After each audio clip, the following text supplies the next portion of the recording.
Welcome to a new episode of ELT in Chile, a podcast about teaching English in Chile and also in other countries. So in this space, Kevin and I talk to teacher trainers, and academics who like to share their experiences and expertise in various aspects of English language teaching in English and also in other parts of the world.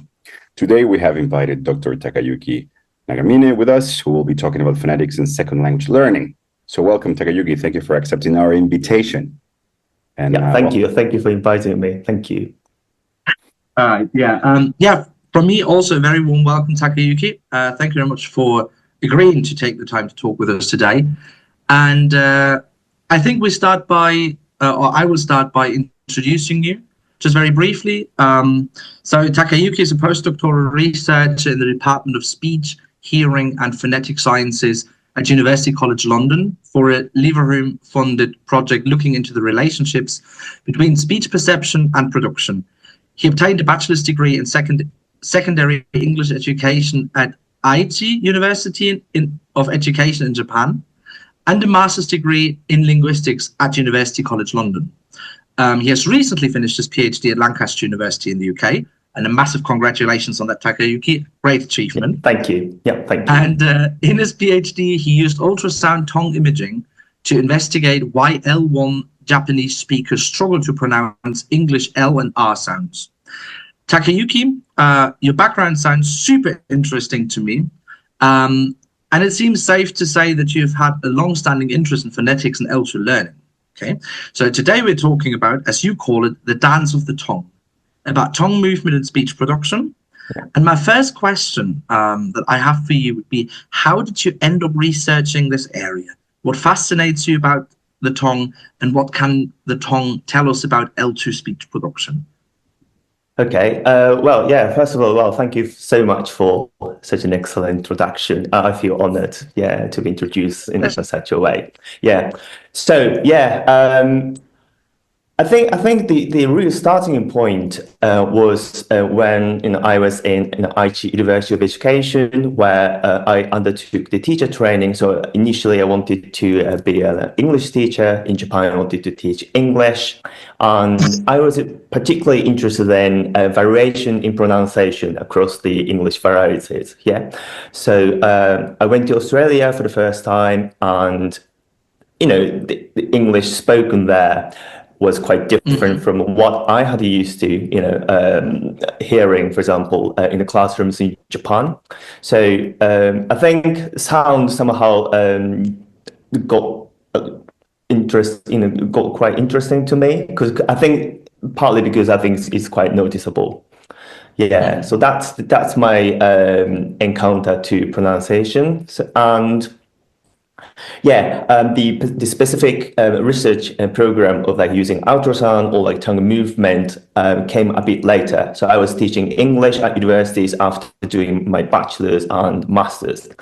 I was in one class, I had to teach practical phonetics. So I had to teach how to produce target English L and R, for example, to the Japanese students. And I simply couldn't explain how to make that sound. So that's really the starting point. So I could tell from listening to students' production that there's something, I wouldn't say wrong, but there's something different, but I couldn't tell how it was different. So that's really, so my research actually started purely based on my teaching experience. On a practical problem, right? This sounds really fascinating. And, Just a side question, because something that I find quite interesting. Do you take a rather, in Japan, this is more like an English as a lingua franca, or do you have actually a standard that you try to follow? That's an interesting question. Traditionally, we continue to use North American English varieties as a pedagogical model. It's not stated. I don't believe it's stated anywhere explicitly that we should adhere to that model, but somehow we end up using that. But at the same time, yes, that's true that the not movement, but English as a lingua franca. It's like, widespread in Japan as well. So I think it's a big debate, like, between, okay, should we really stick to like one particular variety of English, or should we strive for more intelligible or comprehensible pronunciation? Yeah, so there is still an ongoing big debate in Japan. Yeah. That's very interesting. Well, thank you very much for this little side quest. Yeah. No, that's interesting. Thank you. Yeah, thank you. Yeah, thank you very much, Takayuki. So, well, you said that you use ultrasound tongue imaging. Like, probably that sounds like something that we would experience when we see a doctor, right? So, could you explain to our audience how this functions in practice, or how does the apparatus function, and what can you see actually? And I think probably this is very helpful for your, like, when you would like to do research. Yeah, sure. Yeah, ultrasound is like the same technology. As you said, like, when someone gets pregnant and then they go to the doctor, and then the doctor then scans your stomach. So that's the ultrasound technology, and that's the same technology as the one we use in phonetics research. Yeah. So how it works is I've actually just brought the ultrasound transducer or probe, from the lab downstairs. So basically, I mean, normally in when you go to the hospital, that scans inside the stomach. So you're going to place that onto the stomach. But in phonetics research, we instead place that underneath the chin. Yeah, and so this probe that produces like a very high frequency ultrasound, and it travels through the structure like the tongue, and the ultrasound kind of reflects back at the boundary between the tongue and the air, and then the ultrasound reflects back, and this transducer also receives that signal as well. And using that information, ultrasound kind of visualize the kind of 2D image of the tongue moving. And I can show you the exact image just in a moment. Yep, so this is what I have actually explained. Yeah. Can you see my cursor, by the way? Yeah, we can see it. Okay, Yes. right. I can actually... Okay, anyway. So on the right-hand side, you see me wearing some sort of the headset, which is necessary to like stabilize the ultrasound probe, for like more analytic purpose, for the research purpose. Yeah, and can you see this fun shape object that I overlaid on the picture? Yes. So let's imagine that's the ultrasound scanning window. If you go to look at the left-hand side image, then there's like a fun shape type of image, so like this. So so at the bottom, this corresponds to the location of the probe, and what ultrasound gives you is kind of the side view of the tongue. So like if you cut my head into half, and then when you start looking at my tongue from the side, so this is what you can get. Yeah. I'm facing rightward, so tongue tip appears on the right-hand side, and you can see these white thick lines all the way down to tongue root. So this is the tongue surface. Yeah. Yeah, so this is the type of image that ultrasound gives you, and this also moves. This gives you the video, and I can show it to you in a minute. Maybe we can include this image somewhere for the listeners of the Spotify podcast where there's no pictures. Yep. Yeah. Sorry for the. But it does look, for those who can't see it, it does look very interesting, very science fiction like, I would almost say. Yeah. Right. And so this is basically how it works. Yeah. Okay, this is really interesting. I remember like a few years ago, Takayuki, when we both had the pleasure of meeting in Lancaster, I was your guinea pig for this apparatus. Although I think the apparatus that you put on my head looked a little bit bigger, a little bit less comfortable. Yeah. But yeah. What I would be interested in is like when you scan tongue movements and speech production, Yeah. what are the exact insights and images that you can basically analyze? Like how we see like a bit of the tongue here. What does Yeah. that tell you? What does that tell you about speech production? Okay. Oh, that's an interesting question. I mean, yeah. So let's first look at some videos of ultrasound tongue images. Yeah. So I can start with your tongue, Kevin. Okay. Yeah, yeah. I mean, yeah. I mean, actually, I'm really surprised like how well you remember that. Yeah. So yeah. Well, So yeah. the best 2 hours of my life that was. Oh yeah. Oh yeah. Thank you. Yeah.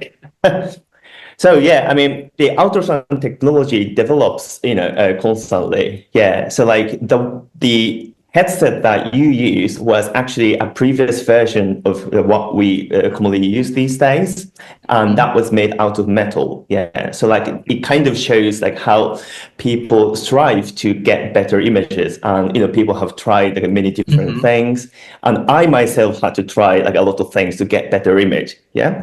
So Yeah, I can I just believe. play this video to you. It's not the best video, I'm afraid. Not because of you, Kevin, of course. It's just down to me. Yeah, yeah. But this is yeah. But this kind of gives you some flavor of what ultrasound looks like. Yeah. Bob said, "Have luck," to his boss.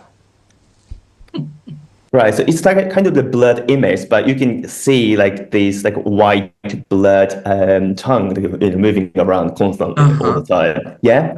Again, this is not really a lot. The audio and the video is not aligned quite well. So I can actually show you another video spoken by a Japanese female speaker, and you can also like see how much tongue movement she makes during the speech. It's in Japanese, so I don't think it makes sense to you, but you can just appreciate how tongue moves, right? 朝日や黄昏のない白夜は夜道が暗く空模様も異様 Yeah, so that's the Japanese sentence, and again, tongue tip to the right and tongue root to the left. Yeah.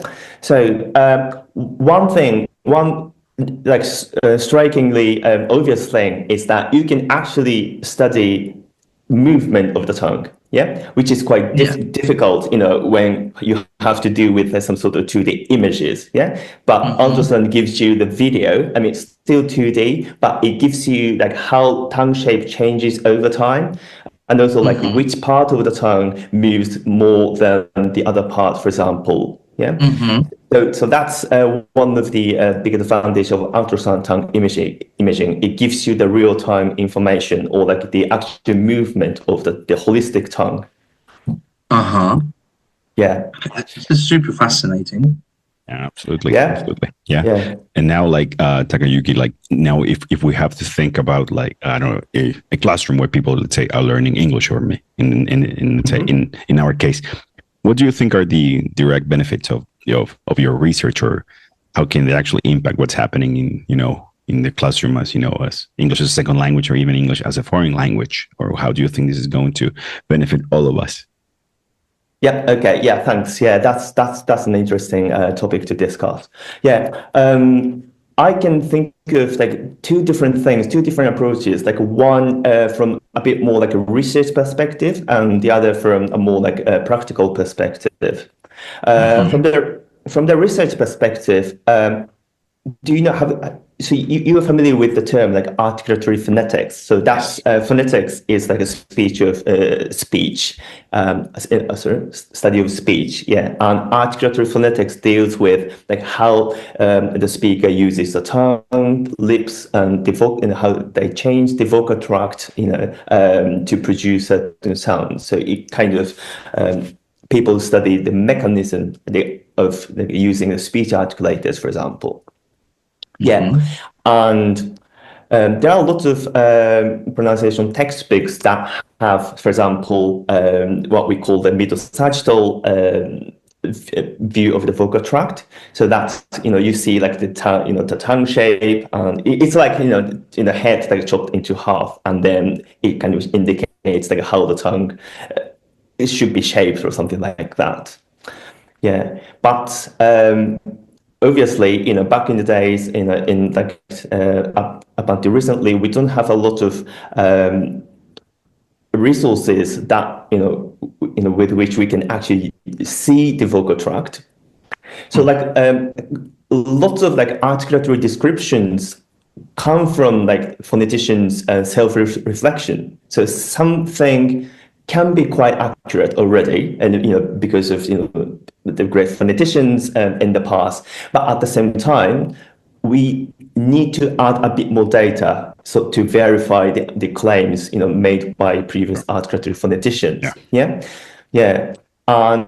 So that's the research perspective. So we can actually update the description and verify them using the data, and ultrasound plays a big role in doing that. So that's the research perspective. And from more application point of view, so actually, so starting from that research perspective, I now go on to the application using my research as an example. So I'm interested in why like L1 Japanese speakers struggle with English L and R sound, like light or right. Producing these two sounds, because they are extremely difficult for us, the L1 Japanese speakers. What pronunciation textbooks have said so far remains quite abstract. So like, for example, when you produce ra, like so you have to like lift up your tongue tip and curl it back, whereas when you produce English L, your tongue tip has to make a contact against alveolar ridge, so like the front teeth, something like this. But the rest of the tongue remains quite like mysterious up until now. And I think that is the part where L1 Japanese speakers can do something in order to improve their English L and R production. So I can just briefly show it to you. So I think this is the English speaker saying words having L and R. So let's say like believe and bereave. And this shows exactly the same ultrasound images. So the tongue tip to the right and tongue root to the left. So like imagine the speaker is facing a rightward. And I'd like to draw your attention to like the back of the tongue. So this part of the tongue, So could you just focus on like how much movement these speakers make in this region? Believe. Bereave. Believe. Bereave. Believe. Bereave. So there's lots of like front and back movement going on, right? And then I'm going to move on to the Japanese speakers data. This time I'm going to show you some Japanese words, because in learning L2 pronunciation, of course, there's the influence from like first language, right? And in the research, we normally understand that L1 Japanese speakers use the articulatory strategy of a Japanese R, which would sound like la la la la la la la la. So we only have this R sound. So this is why we can't really distinguish L and R quite well, because we only have one. So like both sounds can merge into one category. And what I found in my PhD research is Japanese speakers don't use back of the tongue much, at least as much as the native English speakers. So again, could you just focus on the back of the tongue here? Bara bara. Bara bara. Biri biri. Biri biri. Buru buru. Buru buru. So these are like Japanese words, like bara bara, biri biri, these kind of things. But you notice that how stable the back of the tongue is, like throughout the word production. I was going to say, like, it doesn't move much at all. Yeah, and I think this has a big pedagogical application because this is the part of the tongue where you don't feel anything actually. So it doesn't touch anywhere. So you can't really say what's happening in there. But the benefit of using ultrasound is that, okay, so it is likely that you're not using the back of the tongue much. So all you have to do is to retract your tongue a bit more. So that, so that, your sound, your production will more like target-like. So starting from research, and then I believe that this kind of makes the instruction a bit more specific. So rather than asking the learners to say, oh, so let's hear L and R and imitate. So but if you look at the tongue, actually, you can start being able to instruct, give a bit more specific instruction as to like what the difference is between the two sounds. Absolutely. Sorry, I've just talked quite a lot. Sorry. No, it's great. It's great. No, but I think, it makes sense. Yeah, absolutely. I mean, instead of just saying like, I think this is one of the issues that people have when, when teaching pronunciation is not only a matter of just saying like pronounce better, but with ultrasound, you can actually show what's happening. Yeah. So I think, it's a benefit. This is extremely fascinating, Takayuki. So basically what you're saying, if I can summarize this very briefly, is that the way pronunciation is taught in teaching materials, textbooks, and so on, is rather superficial, not very like targeted. There's not much information on what actually happens in your mouth, what your tongue does when you produce certain sounds. Yeah. And my question would be, how can you include your findings, or what would it look like if your findings were included into teaching materials? Have you thought about how you can make this more accessible for teachers and students who want to use your findings? Right. That's an excellent question. I've been thinking about that for a long time, actually. A few ways I can think of. I mean, the first, of course, is to like make the instruction more specific. So, as I said, most of pronunciation textbooks don't say much about the back of the tongue, when in fact it can be an important factor of the target like production. Yeah. So like just purely by constantly updating our existing knowledge, I think that can be reflected back onto teaching, so that instructions can become clearer and clearer. Yeah, so that's one thing that I can think of. Two other ways which are kind of related. So one would be to include these kind of videos as the teaching materials. Yeah. I think in general, like pronunciation tends to be kind of overlooked in languages. So like at least in the case of Japan, for example, it is usually the last thing that teachers tend to focus on. If they have time, they can talk about pronunciation, but they tend not to usually. Yeah, but maybe we can bring pronunciation back to. I wouldn't say we have to make it as central to teaching, but at least we can just show it to learners. This is this is the sounds that this for example the classroom the learners in the classroom tends to struggle, so let's study a bit by looking at these kind of images. Yeah, so maybe using this visual aid would be a good way to go forward.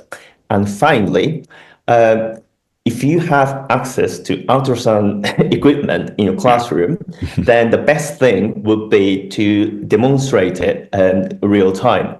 This is called ultrasound visual feedback, UVF. Yeah, so there are like several ways you can do that.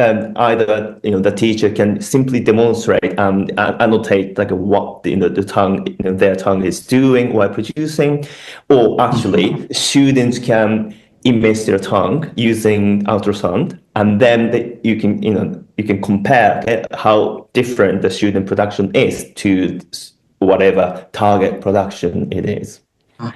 Yeah, so that's I think this is kind of less realistic way of doing it, but I think it's not impossible. So so I think the key thing is just to look at the tongue movement, and that's the biggest benefit of ultrasound.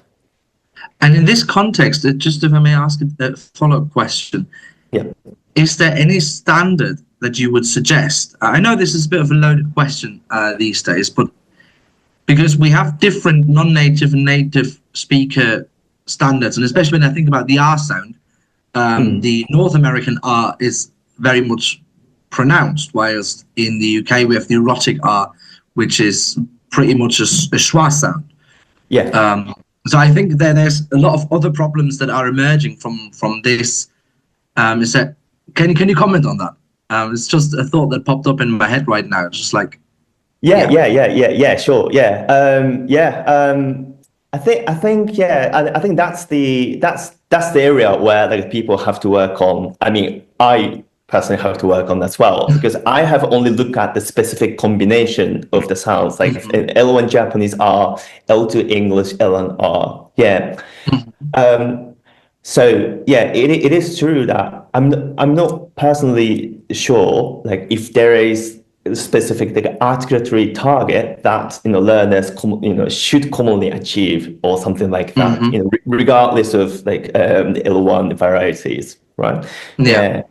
But at the same time, I think pronunciation teaching practitioners have a lot of insights into like how to make their instructions better, and I think that often includes like, for example, targeting on one particular speaker population. They might have some tips like how to how they should move their tongue. They just can't see it, but I think they have some insights into it. So I'm really interested in like hearing what sort of teaching strategies they have and how much ultrasound can help with that. Yeah, thank you very much. Well, and also like saying that probably each or every language has its own particularities when it comes to specific sounds that are problematic for different people. So in case of Japanese, like the examples you're actually giving. And Takayuki, what practical tips and advice would you give teachers who want to teach pronunciation? Something you said, which resonates, is like, I don't know, sometimes people teach either pronunciation or listening. They're usually left behind, so in terms of pronunciation, something that you will have to, practice on your own or something if you would like to, improve. But what would be something that you would, maybe some advice that you can give teachers who would like to teach pronunciation? I mean, one thing that I have actually claimed in my PhD research is that speech articulation is like a fascinating aspect in speech, in the sense that it is so complex. So we can't really take it for granted. So just because we just expose lots of audio materials to the learners doesn't necessarily mean that they can do it, because they also need to practice moving their tongue, in my opinion. Lots of literature suggests that you have to develop learners' perception first, like listening first, before letting them produce the sounds accurately. But my suggestion would be just do it simultaneously. Just don't underestimate how complicated the speech articulation is. And that said, as I said, I think teachers do have, I believe, they do have a lot of insights like as to what might be causing like some particular challenges for the learners. So just I think the constant how can I say, constantly trying to improve their instructions into more specific, like into more articulatory terms. I think that will be an excellent thing to do, like in the classroom, and use all sorts of like resources, like visual aids. Okay. Well, this is extremely interesting, and you have given us a lot of insights. Like, I feel a lot smarter now than I was before, especially when it comes to seeing what the tongue does and the insights that we can actually gain and use in the classroom from that. I think we're slowly coming to the end, at least of the questions that we have for you. And but before we wrap up, is there anything you would like to add? Any advice that you would like to share for the teaching community amongst our listeners? Right. Okay. Oh, that's a big question. I know. Yeah, that's a big question. Absolutely. Yeah, I mean, I think, phonetics can be quite intimidating for a lot of practitioners. I personally found it really intimidating in the first place. Yeah, but at least there are like people like me who would like to like help people out, rather than, showing people saying that, okay, this is a cool stuff, I mean, it is a cool stuff. At the same time, I like to make it more useful. Yeah. So, and I think, yeah, I can share some materials, which I think we can talk about later. But if anyone wants to be, get in touch with me, talking about speech articulation, then just please, feel free. I'm on like a research as well at the moment, but at the same time, I'd like to help people out. And yeah, so like let's build a chat, like a community, together. I think. So you're not alone. Like, no one is alone. Yeah. Fantastic. That's so supportive. No, that's really cool. Yeah. And you mentioned a few resources. Mm-hmm. What were you thinking about sharing? Is there anything that you think is particularly interesting for both maybe researchers, teacher researchers, and practitioners? Okay. Yeah. This is a bit meta conversation. Are you going to put those links somewhere? Yes. Yes. Yeah. Okay. We're Right. planning on sharing the links on our website. Okay, that's excellent. Yeah, okay. So yeah, I've got like 4 things that I can think of. Yeah. So 2 of those. So it's called like span corpus and also like seeing speech website. So those 2 are to do with the visual aids. Yeah, so that we talked about. Yeah, the SPAN, SPAN, that contains like a lot of videos from the IPA, so International Phonetic Alphabet Chart, as far as I remember correctly. Yeah, so that means you can see the whole vocal tract. So like actually the half, so if you cut in the face into the half and you see it from the side, you can see the mouth, the oral cavity, the tongue, and also like going down towards like larynx, so you can see everything. Yeah. So that's a really excellent resources to study like how things work like overall. Yeah.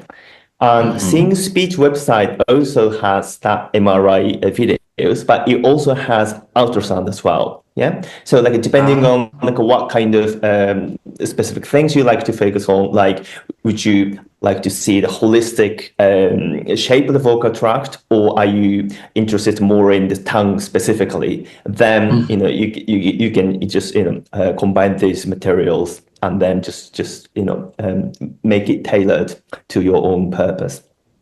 Right. Okay. Yeah. So sorry, this would be something that teachers can basically use in the classroom to demonstrate how the tongue moves, right?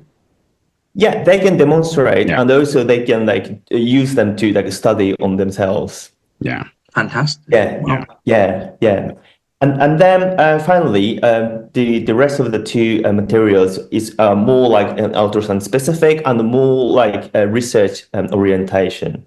Yeah. So if you have any interest in like knowing more about ultrasound tongue imaging, my supervisors at Lancaster University created excellent resources for those who want to start using it. And that was the workshop held in the 5th International Symposium of Applied Phonetics. It's called like ISAPH. Yeah, so that happened in September and October. Yeah, so and there's a link to that conference website and also the slides to the workshop materials. And finally, sorry, just keep talking, but No, yeah, it's fine. yeah, and the final thing is my own paper, just summarizing what we talked about. So like Japanese speakers tend to use less of the tongue back, compared to like English speakers. So if you would like to read it in the written form, then that's the place to go. All right. Absolutely. No, Yeah, thank you very much for sharing all of this. I think this covers all the bases, practitioners and researchers. I think it's super helpful.